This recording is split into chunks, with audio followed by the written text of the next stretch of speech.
자, 이제 5번째 항목으로 복소수가 나와 있습니다. 다들 아시죠? 실수와 허수로 조합된 수를 말합니다. 우리가 컴플렉스 넘버. 자, 이런 형태로 얘기를 해주고 있죠. 자, 그렇다면 이 복소수에서 우리가 좌표계를 이렇게 따졌을 때 우리가 횡축을 실수다 해서 리얼 넘버 이렇게 불러주고 있고요. 그 다음에 여기를 허수다라고 해서 이미지 넘버 이렇게 표현해주고 있습니다. 자, 그래서 우리가 허수에 대한 기호를 이미지 넘버 해서 i라는 기호를 사용하고 있는데 이 i는 우리 전기 쪽의 전류를 나타내요. 그래서 알파벳 순서상 i 다음이 j죠. 그래서 우리가 허수를 j라는 기호로서 사용하고 있습니다. 자, 그 다음에 이제 리얼 넘버. 실수는 우리가 시그마라는 기호를 많이 사용하고 있더라고요.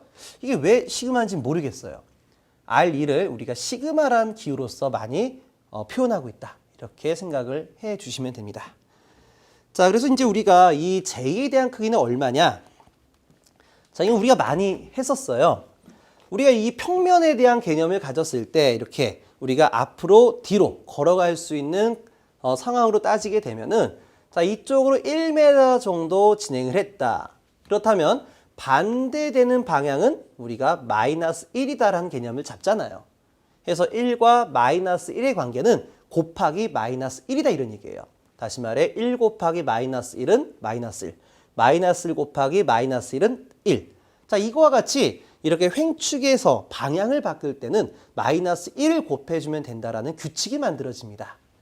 자, 근데 이제 우리가 이제 이렇게 X축으로만 가는 것이 아니라 공간적인 개념으로 들어가게 되면 높이가 만들어지죠. 그렇다면 크기는 같고 위쪽 방향에 대한 성분의 크기는 얼마로 제시해야 되냐 이런 얘기예요. 규칙을 얼마로 잡아야 되냐. 자, 해서 우리가 X라는 상수를 써보도록 하겠습니다. 자, 1에다가 곱하기 X를 취했더니만 얘고요. 다시 한번 X를 곱해줬더니 마이너스 1이 나왔다. 이런 규칙을 잡아줄게요. 그러니까 이렇게 좌표가 변환되는 관계를 곱하기 X다라고 잡아주는 겁니다. 그렇다면 X를 2번을 곱했을 때 마이너스 1이 나온다는 얘기죠.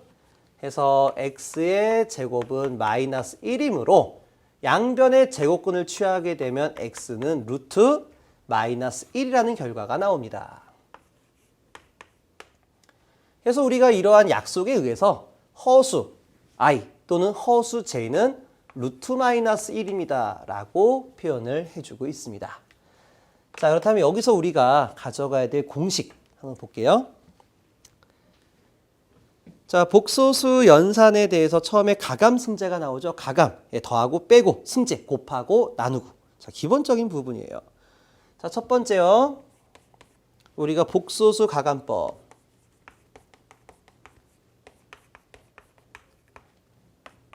첫 번째, 우리가 A 플러스 B, A 플러스 JB 그리고 플러스 C 플러스 JD. 자, 뻔한 거죠? 복소수 연산하실 때는 실수는 실수끼리, 허수는 허수끼리 연산하시면 됩니다. 그래서 A 플러스 C 플러스 가로 할까요? 실수부.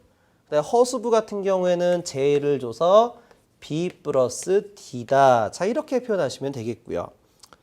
그 다음에 복소수에서 빼기는 어떻게 하면 돼요? 실수끼리 허수끼리 빼주면 되겠죠? 한번 써볼까요?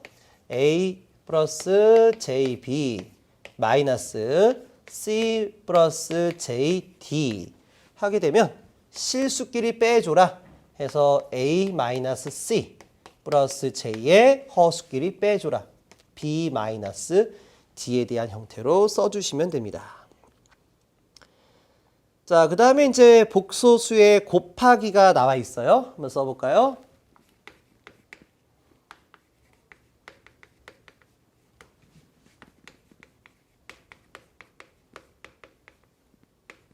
승제죠? 가감 승제.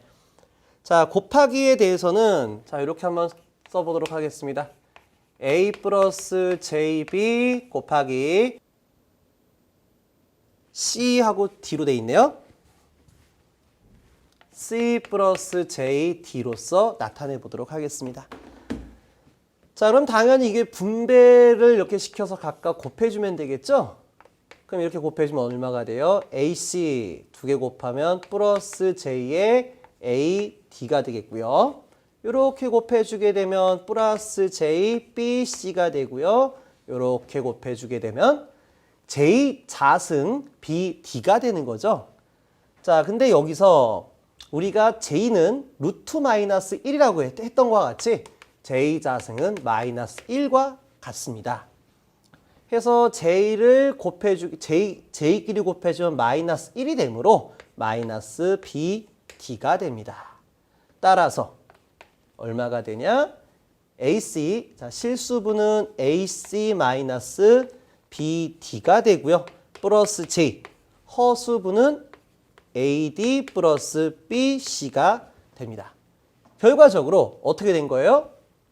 이렇게 곱해준 것과 이렇게 곱해준 거를, 그러니까 앞에 끼리 곱하고 뒤에 끼리 곱한 거를 빼준다 이런 얘기예요.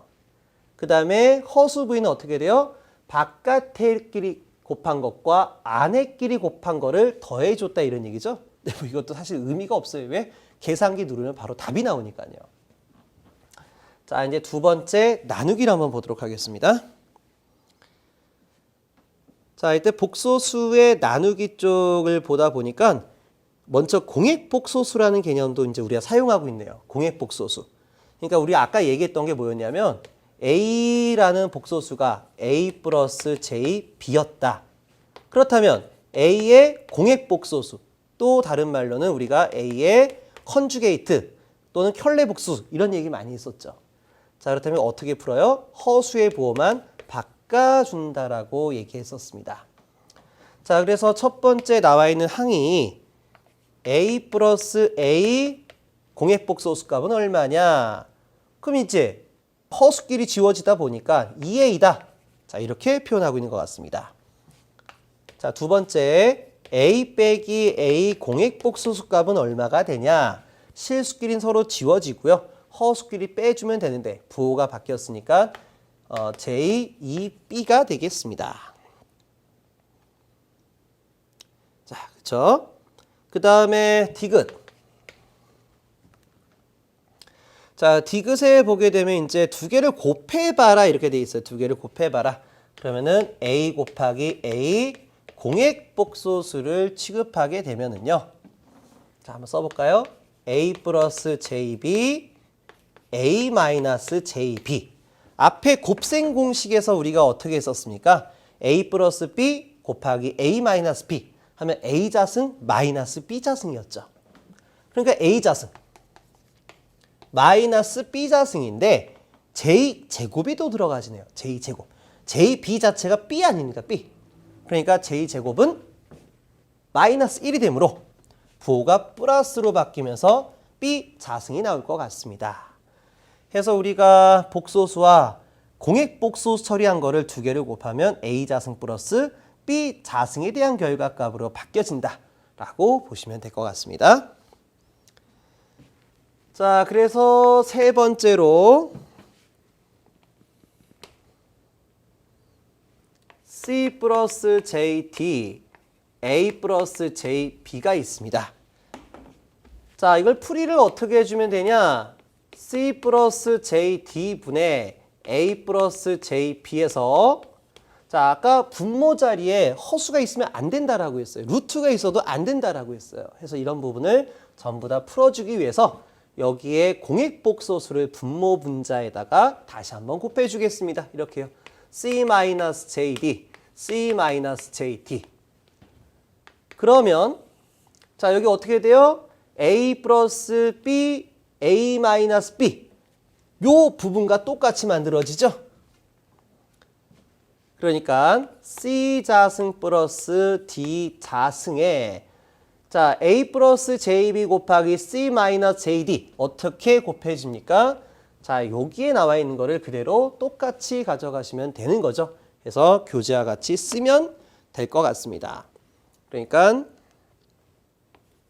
실수 부분 AC 플러스 BD, AC 플러스 BD 그 다음에요 허수 J의 BC 마이너스 AD가 되겠습니다. 네, 이것도 역시 계산기 활용하면 되니까 여러분들이 참고 정도로만 보고 넘기시길 바랍니다.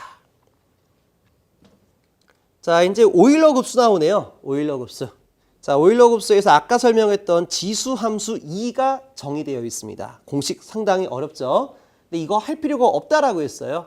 그냥 우리가 어떠한 성장률, 축적해 나가는 비율에 따른 어떠한 상수다 라고 쉽게 생각하시고 자꾸 활용하다 보면은 이해가 되실 겁니다.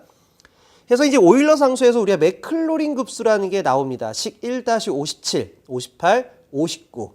해서 이 맥클로린 급수를 이용해서 오일러 정리를 해주고 있죠.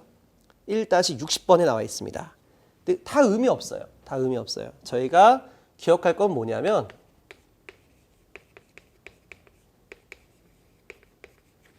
요것만 기억하시면 될 것 같아요. 자, 2에 J 세타가 있다. 다시 말해 오일러의 상수죠. 또는 익스포넨셜 펑션 이렇게 표현하는 경우도 있고요. 또는 우리가 자연상수다. 자연상수 무리수다. 이렇게 말하는 사람도 있습니다. 자, 근데 우리는 그냥 편하게 2라고 그냥 부르시면 될 것 같아요. 해서 오일러의 상수 J 세타를 우리가 코사인 세타 플러스 J 사인 세타로 변경이 가능하다. 자, 이 결과식만 기억하시면 돼요. 자, 이 식은 제가 중간 과정을 많이 생략했는데 거기는 맥클로린 급수를 풀어서 나오게 되면 풀어주면 쉽게 구할 수가 있습니다. 자, 그래서 우리가 이 공식을 통해 가지고요 얻을 수 있는 식이 있어요. 자, 얻을 수 있는 식 A 각도 세타 1 곱하기 B 각도 세타 2에 대해서 한번 정의를 해보자 이런 얘기입니다. 자, 그리고 이제 우리가 한 가지 또 기억하실 게 있는데요. 옆에다가 따로 써야 되겠네요. 웬만하면 교재랑 똑같이 맞춰드리는 게 여러분들한테 편하겠죠. 그래서 그림 1-3번을 참고하시면 돼요. 그러니까 복소수와 극형식의 관계를 나타내고 있는 겁니다.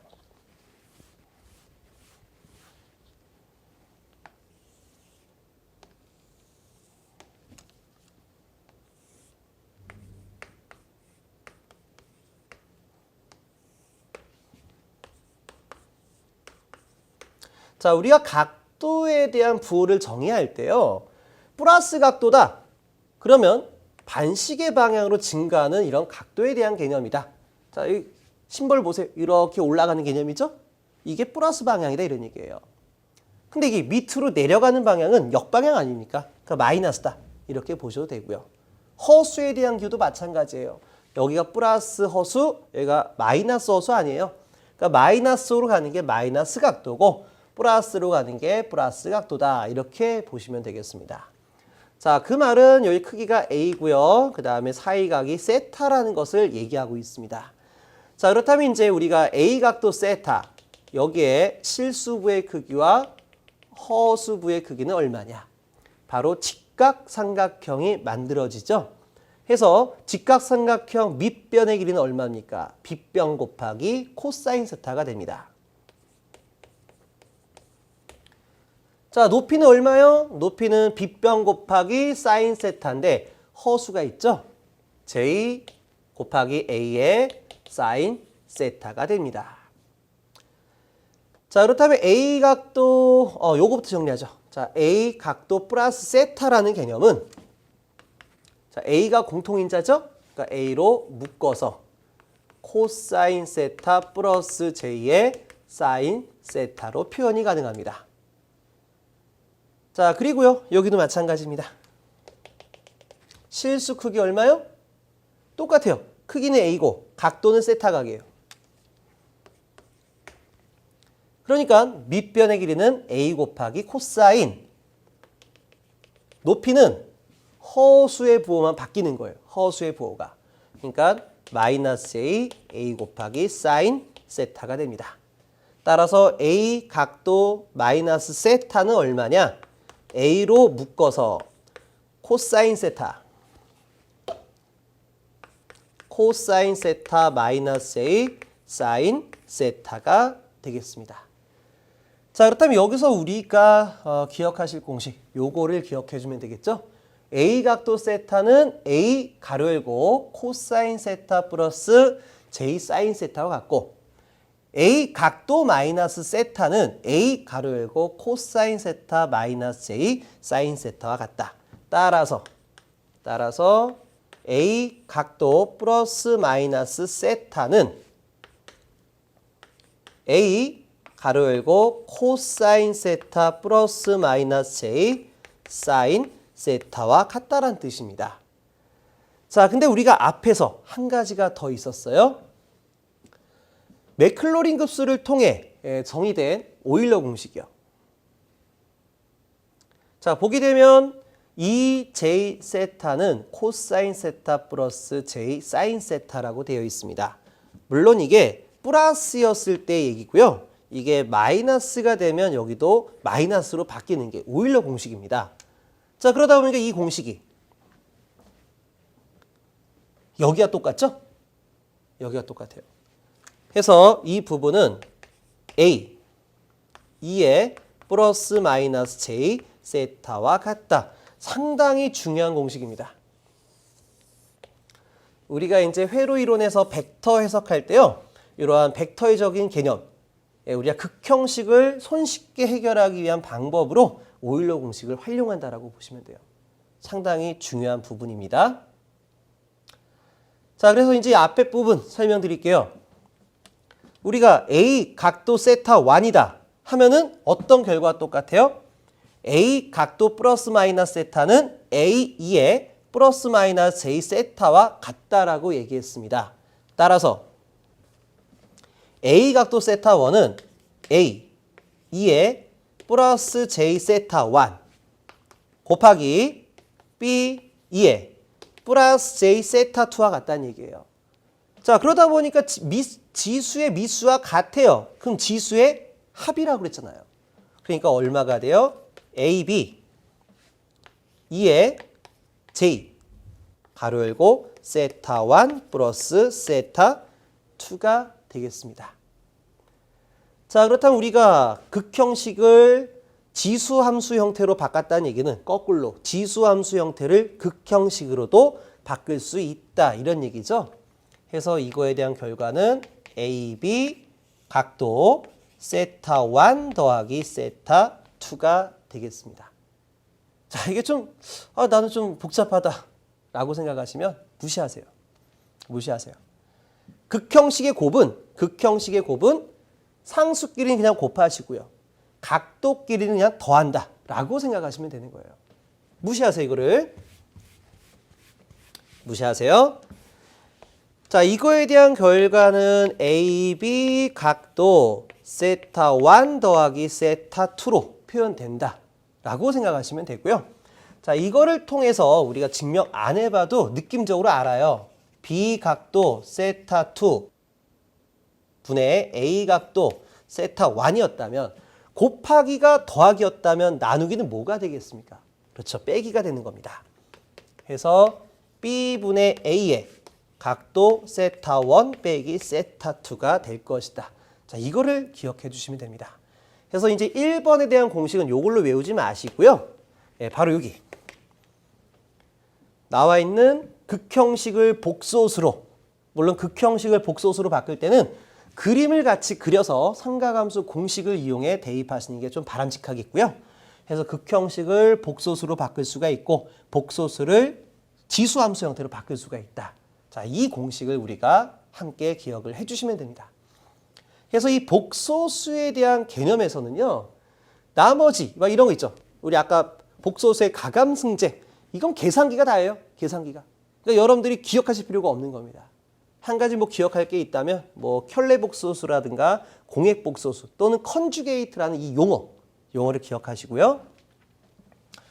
그리고 이제 우리가 여기서 반드시 외우실 건 뭐냐? 아까 여기 외웠던 이 오일러 공식 아까 쭉 썼던 거요. 하고 여기 극형식의 곱의 형태와 극형식의 나누기 형태의 공식을 반드시 기억하시길 바랍니다. 자, 여기까지가 뭐 복소수에 대한 내용이었고요. 이제 마지막 사항이네요. 연립방정식과 행렬에 대한 관계가 나와 있습니다. 자, 이제 6번째 사항으로 연립방정식과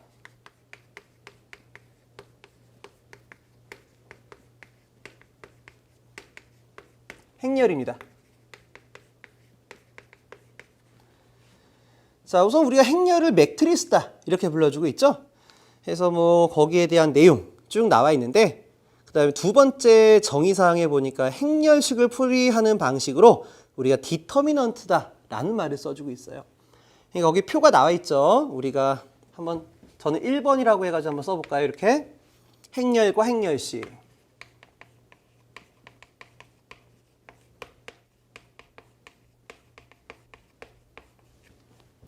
자, 첫 번째 연립방정식에 대한 형태가 있어요.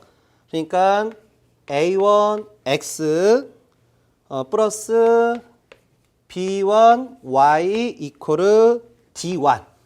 자, 이런 식이 있고요. 그리고 a2x 플러스 b2y 이퀄 d2가 있습니다. 자, 이렇게 우리가 연립해어 나와 있는 식을요. 자, 여기에 있는 방정식을 행렬로 바꿔볼게요. 행렬. 우리가 어떻게 했습니까? 그러면 A1, B1, A2, B2. 그리고 이제 미지수 X, Y를 집어넣으면 되겠죠? 그 다음에 결과값 D1, D2를 이렇게 집어넣으면 되겠습니다. 그러니까 여기 나와 있는 방정식, 연립방정식을요. 행렬에 대한 형태로 바꿀 수가 있어요. 자, 우리가 이걸 읽어드릴 때 이렇게 하죠. D1은 이렇게 곱해주고 이렇게 곱해주게 되는 거죠.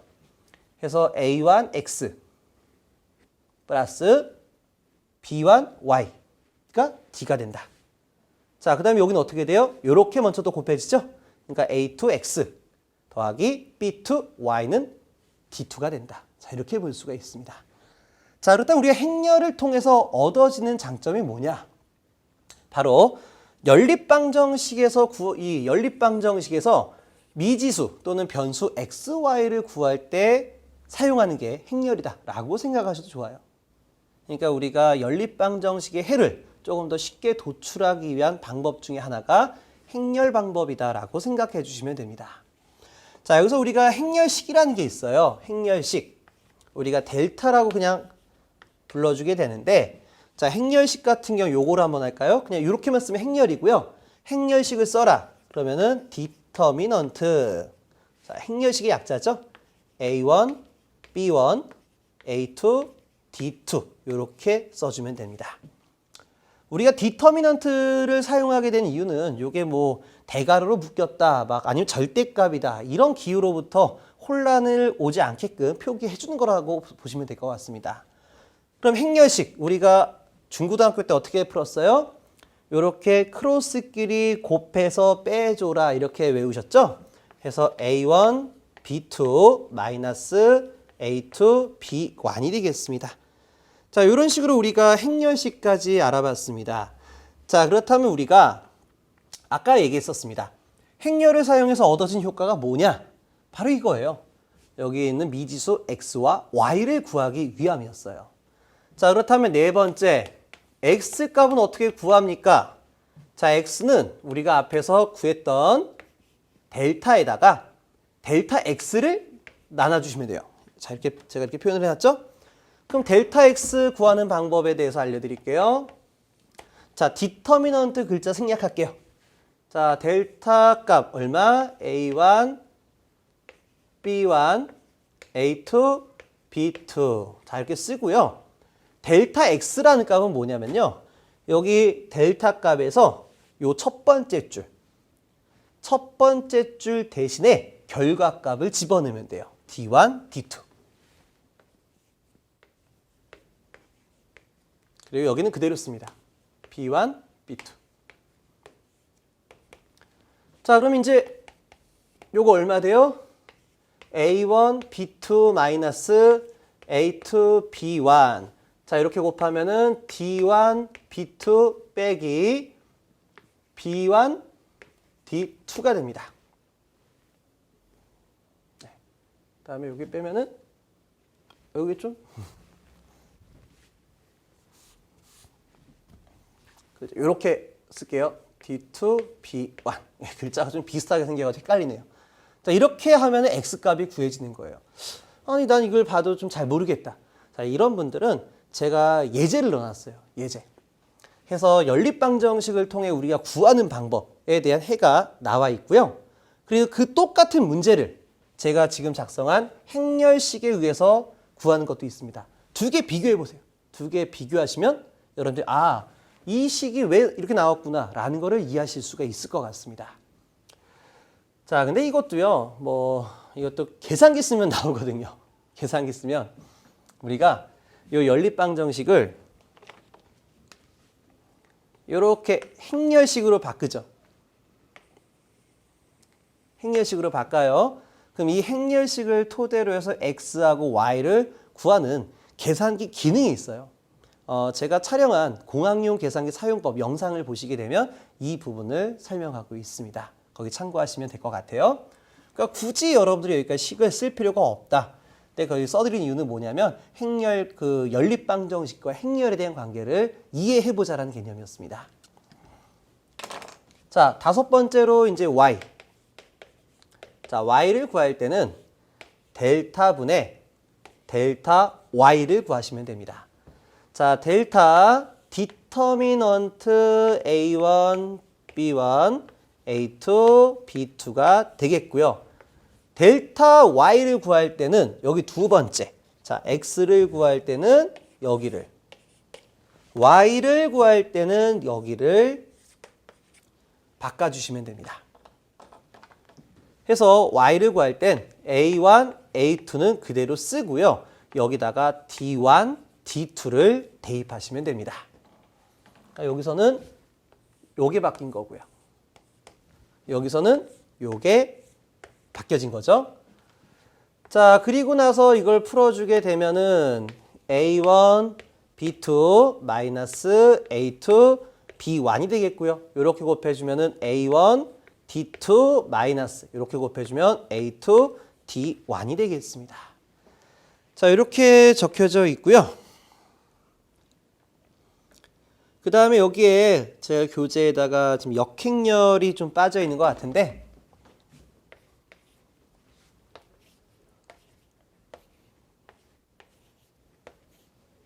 자, 우리가 역행렬 마이너스 1승. 자, 이렇게 하게 되면 어떻게 할 것이냐. 자, 역행렬 같은 경우에는요. 우선 디터미넌트 A, B, C, D 분의 1. 자, 이렇게 하시고요. 그리고 난 다음에 요렇게. 자, 요렇게는 자리 변환. 그리고요. 요렇게. 이렇게는 부호 변환. 자, 이렇게 작성하시면 돼요. 그래서 이렇게 자리 변환해 주게 되면은 DA. 그리고요. 이렇게 부호 변환 시켜 주게 되면은 마이너스 B, 마이너스 C가 될 것 같습니다. 그래서 우리가 이렇게 좀 풀어 주시면은 될 것 같아요. 자, 여기까지가 우리 교재 8페이지와 9페이지를 보시게 되면 자, 여기 부분이 행렬에 따른 이원 연립방정식이라고 작성돼 있죠? 거기 보시면 되고 이제 교재로는 네 번째, 제가 판서로는 두 번째로 3원 연립방정식 풀이법에 대해서 설명드리겠습니다.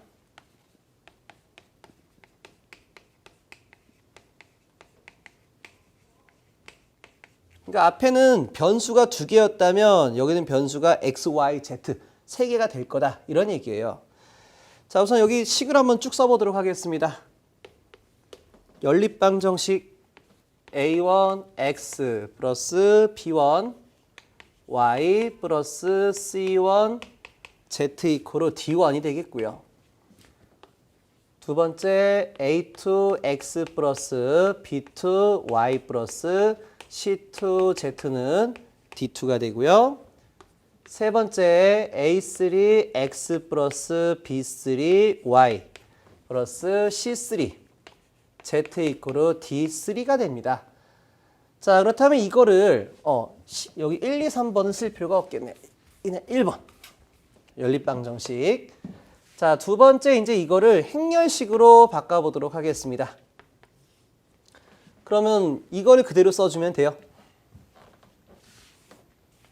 자, 행렬로 표현하게 되면 행렬식이 아니죠. 행렬로 표현하면 A1, B1, C1, A2, B2, C2, A3, B3, C3가 되고요. 자, 이제 우리가 구하고자 하는 변수 x, y, z를 입력하면 됩니다. 자, 그 다음에 결과값 D1, D2, D3가 되겠습니다. 자, 세 번째로 우리가 그렇다면 여기 나와 있는 행렬식을 구해봐라. 델타 값을 구해봐라 이런 얘기예요. 그럼 세 번째 델타 값은 얼마냐? 델타는요. 자, 이거 한번 다시 쓸까요? A1, B1, C1, A2, B2, C2, 그리고 A3, B3, C3가 됩니다. 자, 행렬 구하는 방법에는 두 가지가 있는데 제가 자주 사용하는 방식으로 안내를 드리겠습니다. 자, 여기 보면은 이제 A1, B1, C1이 있는데 이거를 우리가 다시 한번 얘를 중심으로 위쪽을 중심으로 2 곱하기 2 행렬로 바꿔보도록 하겠습니다. 자, 무슨 말이냐? 자, A1으로 행렬을 묶어주세요. 어떻게? A줄을 가려서, 그러니까 이쪽과 이쪽 A줄을 가렸을 때 나오는 2 곱하기 2 행렬이요. 해서 B2, C2, B3, C3. 자, 이렇게 하고요. 그 다음에 마이너스 B1.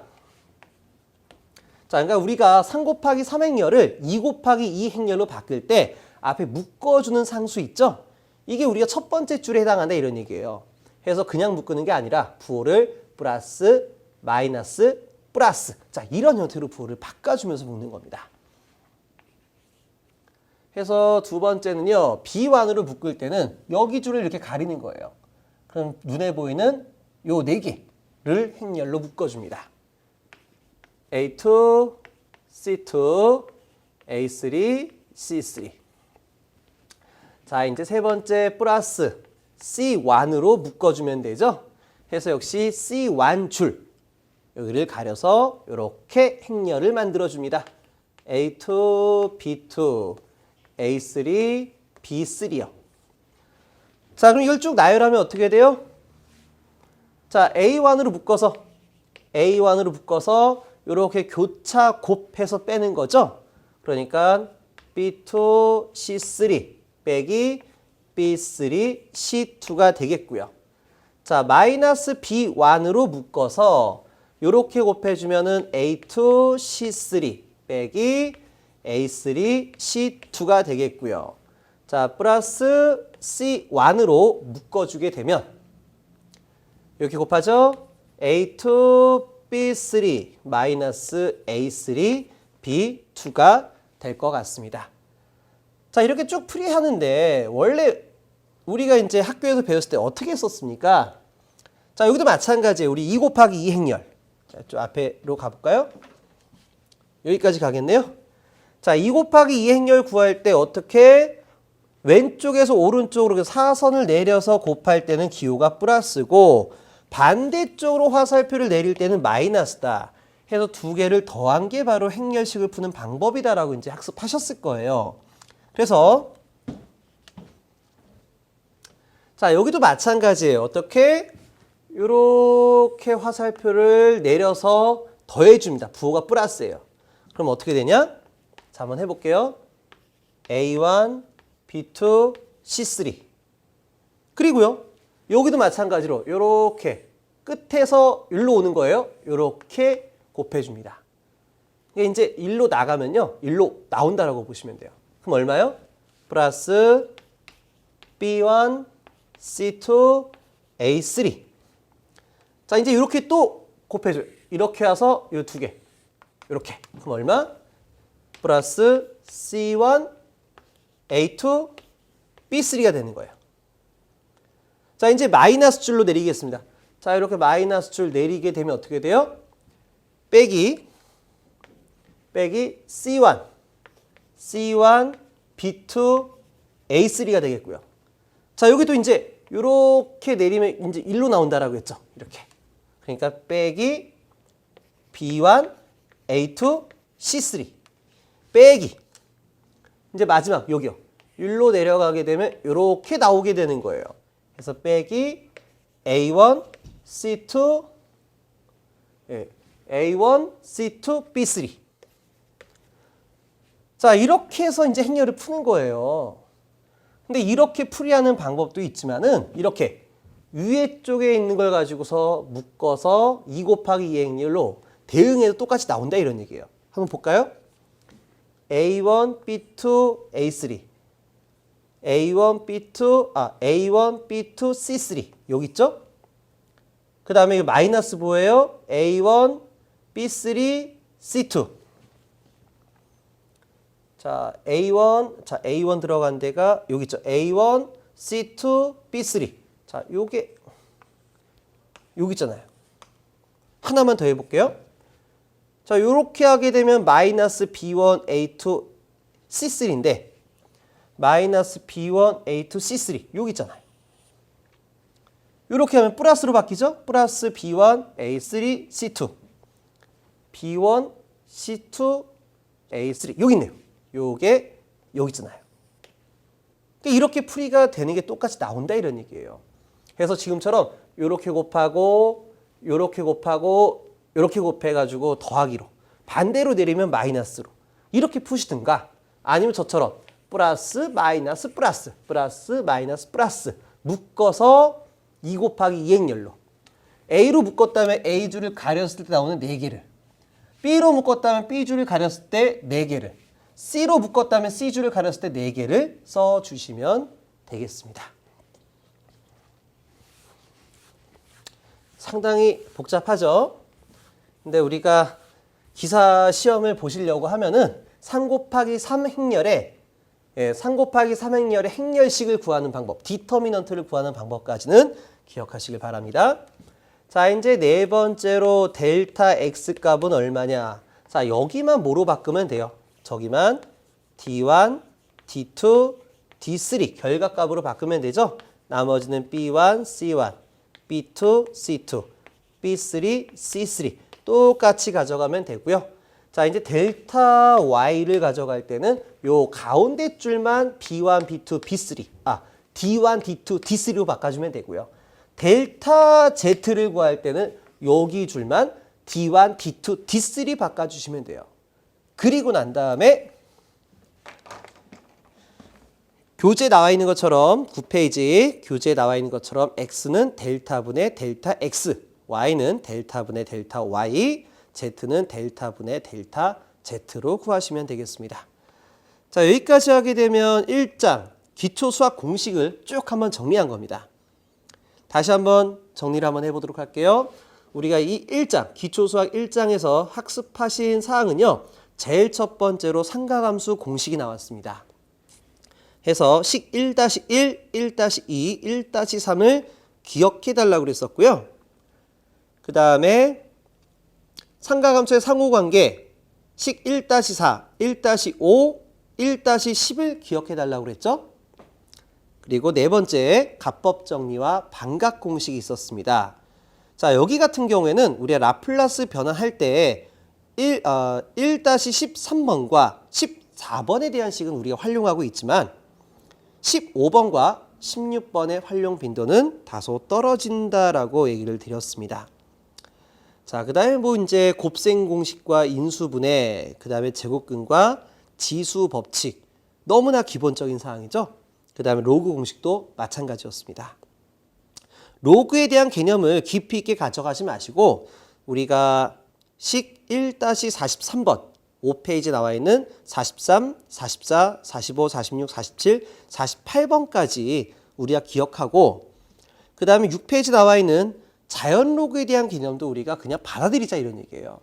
자연상수 2가 있는데 이런 건 어떠한 성장률을 나타내는 팩타일 뿐이지 그 자세하게 깊이 있게 증명까지 갈 필요는 없다 이런 얘기예요.